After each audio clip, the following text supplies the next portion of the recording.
Yeah, your boy just got back from the movie theatre. I've just seen Oppenheimer and whoa, that movie was heavy, boy, in all the right ways. This is the latest Christopher Nolan movie. I'm a massive Nolan fan. I would even say I'm a fanboy if I'm being honest. And this movie is about the man who made the first atomic bomb. And I'm just throwing this out there. This is kind of random, but your boy, I have some weird things I like. Obviously all this stuff you see, but I love space, black holes and nuclear bombs. I don't know why, I pretty much watch one video a day on YouTube before I go sleep as well, which now that I'm saying that out loud, that definitely doesn't sound normal. But this is a movie about Oppenheimer, the creator of the bomb, and I've just got to be honest, bruv. This was so unbelievably good. From the start to the end, all 3 hours, I saw this in IMAX. The preferred way that Mr. Nolan wants you to go and see this movie, which I highly recommend you do. Wasn't bored for a split second. 3 hours, the time flew by, boy, and it was just a masterpiece.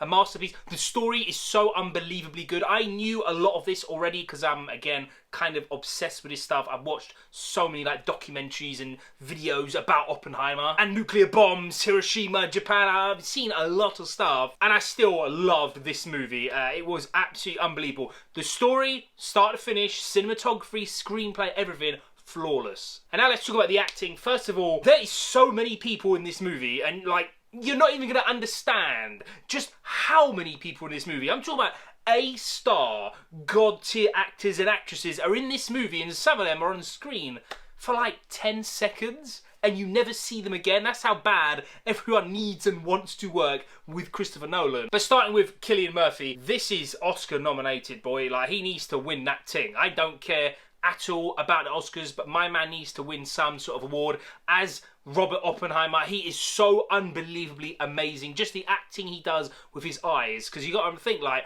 my man's created something that was cool at first, you know, splitting the atom, doing all this stuff, and now it's turning into a bomb that could, and has, and did, kill hundreds of thousands of people, and just the acting from Cillian Murphy, genuinely the best I've ever seen. Emily Blunt is in the movie as well. She is amazing. You've got Matt Damon. There's so many people. I would say, though, I'm not going to spoil anyone else, just in case you ain't seen the trailers, but I will say, by far, Robert Downey Jr. is in this movie, and it is, for me, the best acting I've ever seen from him ever, period. He needs to win some sort of like supporting actor thing, because he was unbelievably god tier. Everyone across the board, I'm not joking, there's so many A-star people, everyone was flawless. And now let's talk about the big stuff, and I don't even mean the bomb. The visuals and the sound. First of all, the sound, I'll talk about the visual in a sec. The sound, yeah, in every single Christopher Nolan movie, from The Dark Knight, Interstellar, Inception, Tenet, Dunkirk, the music creates the atmosphere, and the musical score in here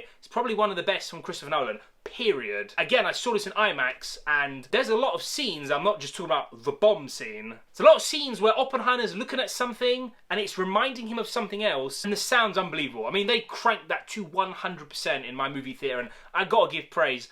It could be like one of the best things I've ever heard in my life. Like literally from shockwaves to just other things that I can't really say because it's spoilery. The sound was flawless. And that goes into the visuals. Obviously you've seen the marketing. Zero CGI. I don't know how they done it. Seeing the movie, can actually say with chest, I didn't see anything that I thought was CGI. In fact, there's things that I can tell are real. Maybe they're like hyper zoomed in, or maybe like he's filming something else to explain something else, but you get what it is, and you can tell it's not CG, and when something's real, it's way more scary. And of course, there's the traditional Nolan way of storytelling. If you think it's just A to Z, you're mistaken. That is definitely not a spoiler. If you've seen any Christopher Nolan movie, you know how he does his movies. This was unbelievable. As someone who's obsessed with like nuclear weapons and like that side of like history and stuff, and hydrogen bombs and obviously black holes, I've already spoken about. I've got Interstellar for that bad boy. As someone who's a fanboy for that, this was everything I wanted from a real movie about a real person in one of the most insane things. Bruv, there's bits that's in the trailers and they're like, so we could push the button and destroy the planet, bruv, and they still do it anyway. Again, that's not spoiler, that's literally in the trailer. What goes through someone's mind, like when you think like that and they still pushed the goddamn button? It's insane. This movie, for me, was flawless. Absolutely flawless, and I think it is genuinely, for now, it's by far the best movie I've seen this year, and it probably will end up being the best movie of the year, and I'm going to give Oppenheimer 10 nerds.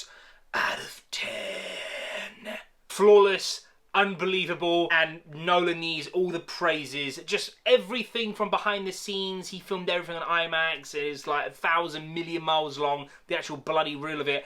Everything. To no CGI shots. Unbelievable. Flawless.